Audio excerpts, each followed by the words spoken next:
Welcome to True Crime Vault. I'm Ben, and today I'm taking you into the chilling case of Austin Drummond, the convicted felon accused of executing 4 members of the same family and abandoning a baby in rural Tennessee. This tragedy unfolded on the 29th of July, 2025, in the quiet countryside of Lake County, Tennessee, and led to a 7-day manhunt across the state. The story begins with an abandoned baby found on a stranger's porch, and unravels into a calculated massacre involving a young mother, her partner, her teenage brother, and their own mother. Our main subject is Austin Drummond, a recently released inmate with a violent record, suspected gang ties, and a disturbing history of threats from behind prison walls. As we follow this case, we'll uncover not only the horrific crime, but also the deep cracks in a justice system that may have helped shape the killer. Let's uncover this entire story together. If this is your first time watching True Crime Vault, don't forget to hit like and subscribe so you never miss a single case.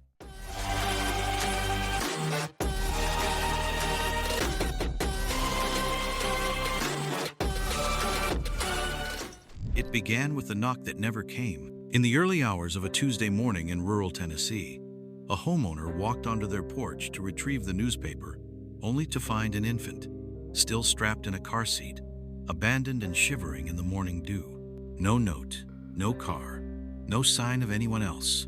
Just the wide-eyed stare of a baby girl too young to understand the nightmare that had just begun. Police were called immediately, but what began as a welfare check escalated within hours into something far more sinister. 45 minutes north, 4 bodies were found in a quiet home in Lake County. All shot, all family. The baby's parents, her grandmother, her teenage uncle. A massacre hidden behind drawn curtains until a child left behind opened the door to it all. The suspect? A recently released felon named Austin Drummond, armed, dangerous, and already gone. Surveillance footage soon surfaced. A man in camouflage, stalking the edge of a church at night, with a rifle in his hands and a high-capacity drum magazine strapped to it. He didn't knock. He didn't ask for help. He just tried the door. For 7 days, Drummond vanished into the woods of West Tennessee. The FBI, U.S. Marshals, and state authorities issued manhunts, shelter-in-place alerts, and surveillance drones. But he remained invisible until a sharp-eyed worker spotted something moving among the trees and called it in. Moments later, Drummond was in handcuffs. What made a man abandon a baby and allegedly execute her entire family? What happened behind those walls? And what demons did Drummond bring with him from prison? There are rumors of a gang connection, a history of threats, and a promise he once made from behind bars. I'll be out one day. They're going to regret it. Now he's out, and 4 people are dead. But the question remains, what really happened that morning in Lake County, and why did only 1 soul survive? Before he became the target of a statewide manhunt, Austin Robert Drummond was just another name in a correctional file buried deep within the system. Born in Providence, Rhode Island, Drummond's path was anything but straight. By his late teens, he had relocated to Jackson, Tennessee, where trouble seemed to follow him, or perhaps he chased it.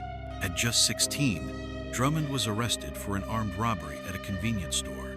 He pointed a pistol at the clerk's face and stole a meager $44. The act may have seemed amateurish, but the intent was crystal clear. Violence came easy to him. That single act earned him more than a decade behind bars. But prison didn't change him.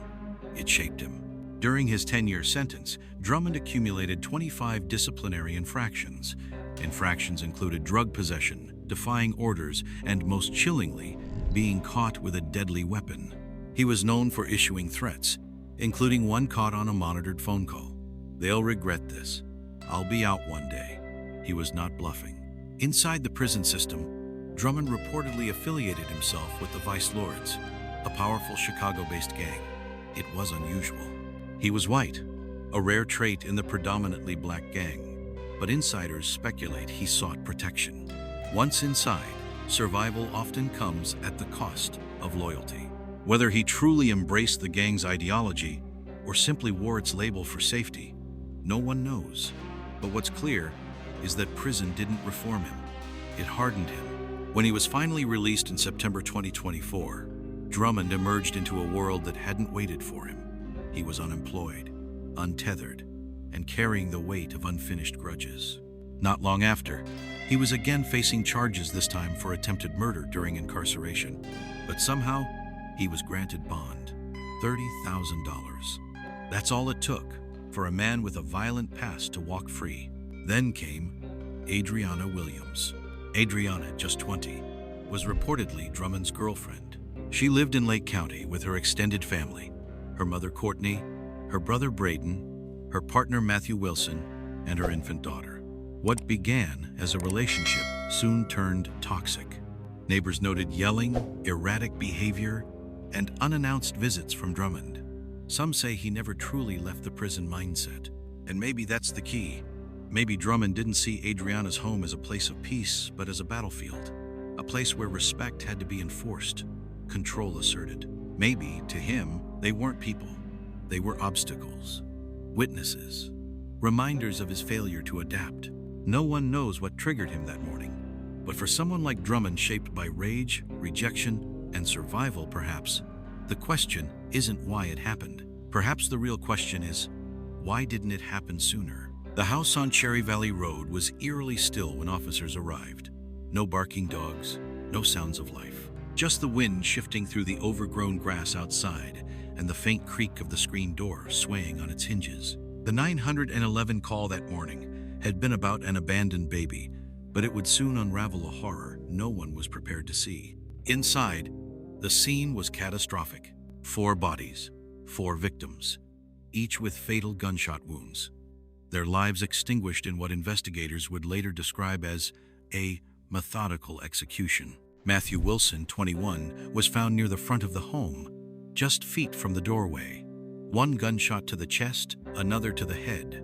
Blood pooled beneath him. Adriana Williams, just 20, lay sprawled on the living room carpet, still clutching her phone, her last messages never sent. 1 shot through the neck, clean and direct. In the hallway, Courtney Rose, 38, the matriarch of the family, was found slumped against the wall.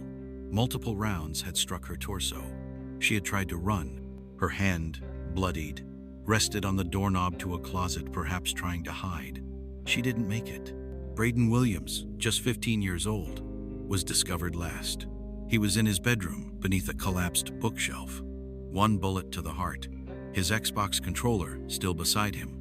The game paused. A child, executed. It was carnage, but it wasn't chaos. The house showed no signs of struggle, no overturned furniture, no forced entry, no screaming neighbors, no gunshots reported. Whoever did this knew the layout, knew where each victim would be, knew how to move quietly and kill with precision. The baby, just 7 months old, was missing. That single haunting absence sent officers into panic. A reverse 911 alert went out. Local law enforcement launched door-to-door searches, fearing the child had been abducted or killed. But later that same morning, a homeowner 45 miles away in Dyer County discovered a car seat placed neatly on their front porch. Inside, the child, alive, dazed, strapped in safely, as if dropped off by someone who still believed in a line they wouldn't cross. It was the only trace of humanity left in that crime, said one detective on the case. Everything else was pure intent to kill. Forensics combed through the house and quickly made a chilling discovery. No shell casings. The killer had picked them up. That meant gloves, planning, control. It wasn't rage, it was resolve.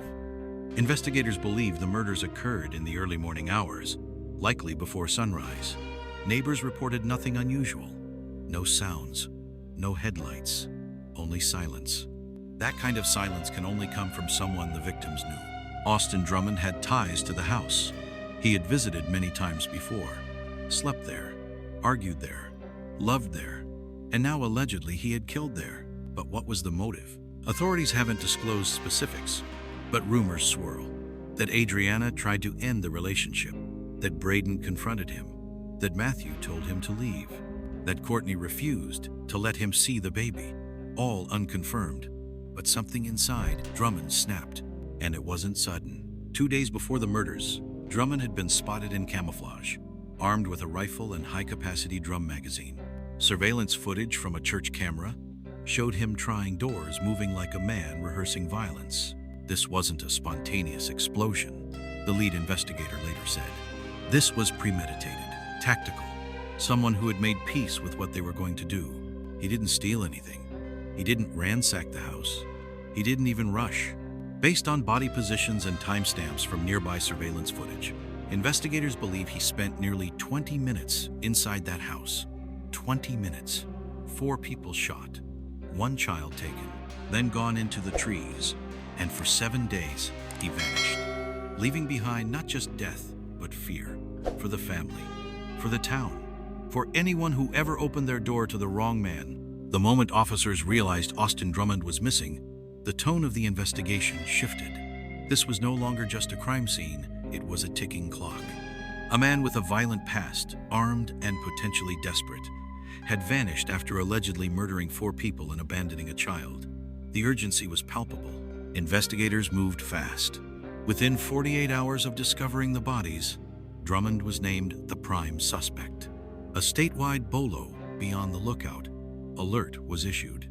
His mugshot was plastered across television broadcasts and social media platforms. The Tennessee Bureau of Investigation added him to its most wanted list. The initial clue came from surveillance footage. Just days before the murders, Drummond had been caught on camera near a church in Jackson, Tennessee, dressed in camouflage, a rifle in hand, and a high-capacity drum magazine strapped to his weapon. He was testing doors, scanning windows. That image painted a dangerous picture. He was not fleeing blindly, he was preparing for confrontation. Law enforcement agencies began saturating the region. FBI, U.S. Marshals, TBI agents, and local departments coordinated roadblocks and air surveillance. Citizens were urged to lock their doors, and some counties even issued shelter-in-place warnings. Heat detection drones were deployed. Still, no Drummond. Then came the tip. On the morning of the 5th of August, a worker named Ricardo Contreras spotted a lone figure moving through the woods in Jackson. It wasn't a hiking trail. It wasn't a normal path. And in a week when Tennessee was paralyzed by fear, a man walking alone in the woods was more than suspicious. Contreras called it in. Officers converged on the area within minutes. This time, luck and vigilance met. Drummond was found in a wooded area behind a vacant building. He was alone, unarmed, exhausted, and he didn't resist. His arrest photo would later show a man not defiant, but hollowed-out sunken eyes, slouched shoulders, skin smeared with dirt and sweat. He had run out of places to hide. But the investigation didn't stop with him. Authorities soon arrested 4 additional individuals believed to have helped Drummond during his time on the run. Their names were not immediately released, but charges included accessory after the fact to first-degree murder. What exactly they did provided shelter, supplies, or misinformation is still under investigation. But one thing is clear.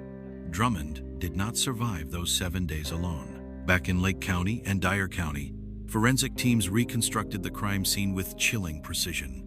Ballistics matched the bullet trajectories, indicating consistent, practiced shooting. The house bore no evidence of robbery, rage, or confusion, only lethal intention. Prosecutors quickly moved to charge Drummond with 4 counts of first-degree murder, aggravated kidnapping, and multiple firearms violations.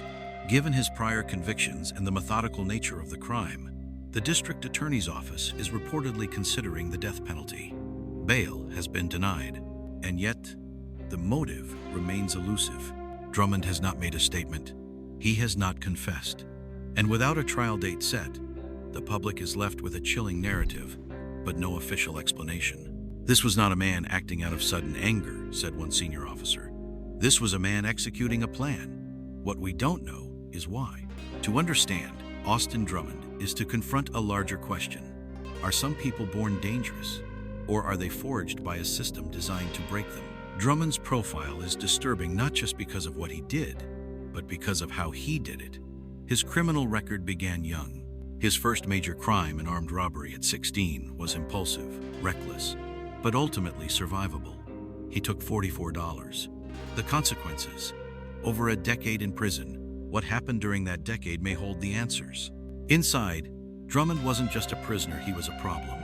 25 documented infractions, Smuggling drugs, possessing weapons, defying guards, threatening jurors from behind bars. He didn't mellow with time, he metastasized. According to one prison psychologist, inmates like Drummond develop a tunnel vision of power and control. The longer they're inside, the more they learn to dominate, not rehabilitate. When Drummond joined the Vice Lords, a gang he had no cultural or racial ties to, some saw it as survival. Others saw it as a choice, a desire to belong to something that rewarded fear, loyalty, and violence. But perhaps the clearest insight into Drummond's psyche comes not from what he did in prison, but from what he didn't do after getting out. He didn't seek help. He didn't lay low. He didn't try to rebuild. Within months, he was charged again this time for an alleged attempted murder in custody. And then just months later, 4 people lay dead. A baby was abandoned, and the man responsible vanished into the woods.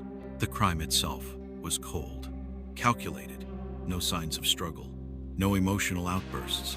He cleaned the shell casings, targeted victims by location, took his time.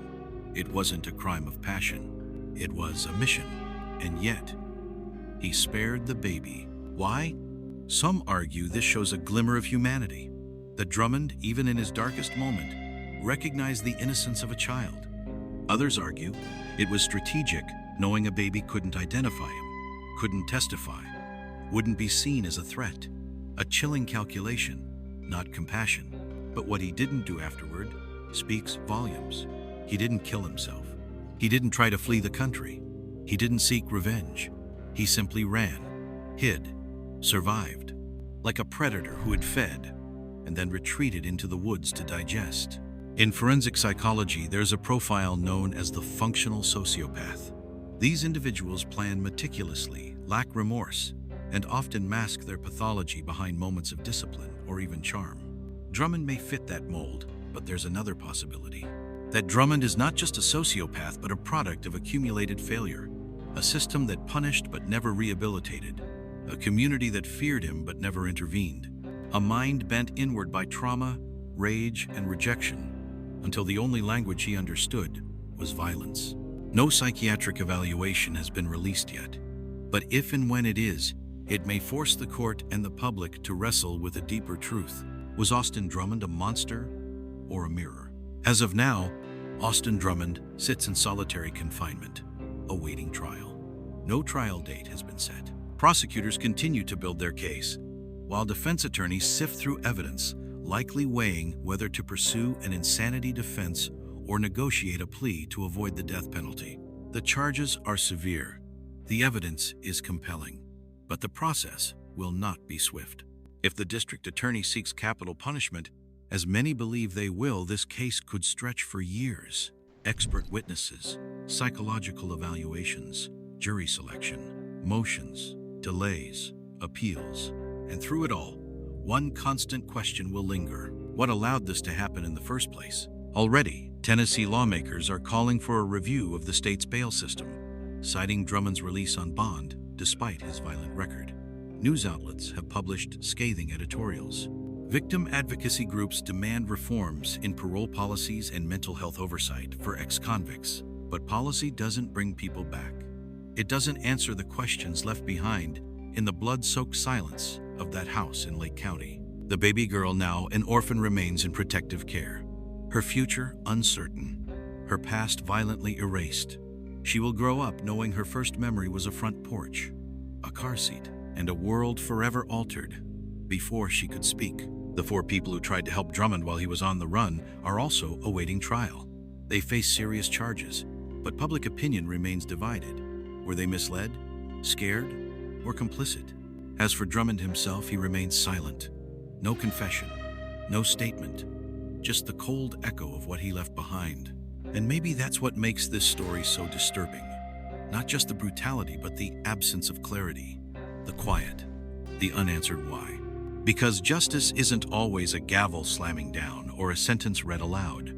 Sometimes justice is the part that never arrives, the part we fear to confront. And perhaps in the end, this case isn't just about one man's guilt, but about how long we can ignore the systems that create him. Sometimes, the most haunting part of a crime isn't the violence, It's the silence that follows. The case of Austin Drummond forces us to ask some deeply uncomfortable questions.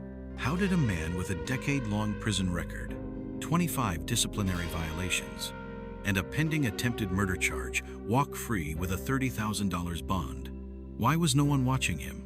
How many warning signs do we need before we decide that prevention matters more than paperwork? 4 lives were lost. A child will grow up without a family. And yet, the system that allowed this to happen remains largely unchanged. At True Crime Vault, we don't just tell stories. We ask questions that need answers, and we invite you to be part of that conversation. Do you believe our justice system is doing enough to keep dangerous offenders off the streets? Was Drummond's release a failure of oversight, or a symptom of something much deeper? Leave a comment below. We want to hear your thoughts.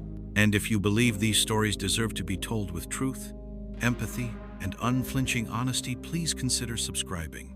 Your support helps us bring justice to light.